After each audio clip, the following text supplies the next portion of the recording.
কোনো দিন চুলের মতো সূক্ষ্ম একটু কালো রেখা থাকে, আজ একেবারে সাদা থান পড়েছে অমিতা। তাতে গাম্ভীর্য যেন আরো গাঢ় হয়ে উঠেছে। রিক্ততার মধ্যেই যেন ওর ঐশ্বর্যের পূর্ণ প্রকাশ। একটু চুপ করে থেকে চিনমোহন ডাকল, শ্বেতা।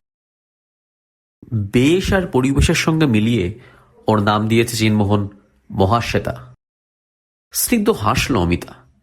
চিনমোহনের মনে হলো ওর হাসির রঙও যেন সাদা একগুচ্ছ জুঁই ফুলের মতন, যেমন স্বল্প তেমনই সুন্দর। তবু ভালো, আজ আর মহাশ্বেতা নই। চিনমোহন বলল, মহাশ্বেতাই তো।